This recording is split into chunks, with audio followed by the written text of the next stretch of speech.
Hey guys, a couple of weeks ago I shared a video with you in which I introduced my new instrument, which is this Bechstein Model V from 1895. At the time of the previous video I was still examining the piano and going through a basic cleaning process of it. The conclusions were that for its age it is in pretty good condition because it had some significant restoration in the past. After taking the action out and cleaning things as well as I could, it came to the time that I had to put things back together. And because I had some concerns with some things, and also considering that my other upright piano, the Blüthner, was overdue for a tuning, I decided, instead of doing things myself, to call someone really good at it. And so I called my trusted piano technician and tuner, David. By the way, I will put the link to David's website and Facebook page in the description box of the video here below. If by any chance you live in the south of England, in the area in which David is active, it's someone I can highly recommend for you, not just for tuning, but also for sorting out any problems your piano might have.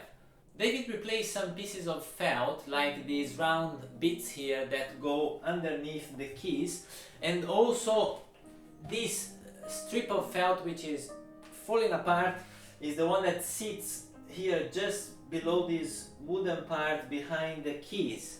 Having done that, we put the action back into the piano, which is not as easy as your common upright piano action. It just doesn't come out and goes back in, because there are these pieces of wood that need to be slotted into a pin that is connected to the keys.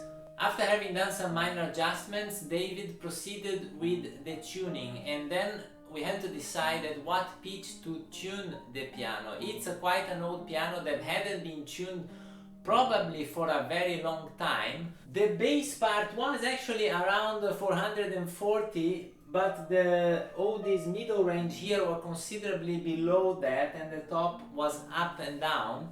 So in spite of David saying that without any problems we could tune it at 440, at the end we decided to go for 438. I mean, this sort of obsession with A440 concert pitch, whatever, is anyway something that came along much later than when this piano was made. Back in the day, I'm pretty sure the pitches were all over the place.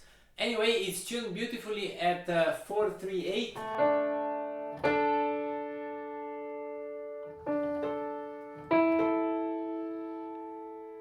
Sounding pretty good. Yeah, octaves are right. Some strings, in spite of not being the originals from 1895, but probably coming from that restoration process of an unknown date, some of the strings had their own beats. So in spite of being perfectly tuned, they will have some imperfection in their sound. I don't think that this piano is everyone's cup of tea, both in terms of playing and listening to it. In terms of listening to it, I think that our modern ears are always looking for vibrant, resonant, bright sounds, whereas here we have quite the opposite.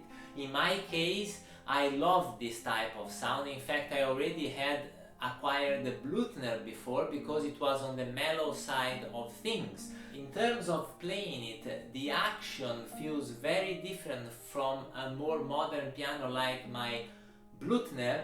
In fact, it is lighter, but it invites for a different approach in which one needs to pay a lot of attention to the release of the note, as the things seem to wobble up and down and everywhere and be a little bit slower in general.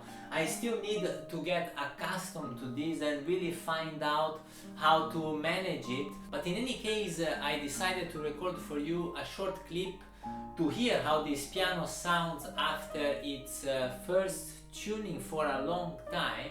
All the tuning pins were quite tight, while tuning, which means that hopefully it will keep nicely in tune. I didn't think too much about placement of microphones in specific positions.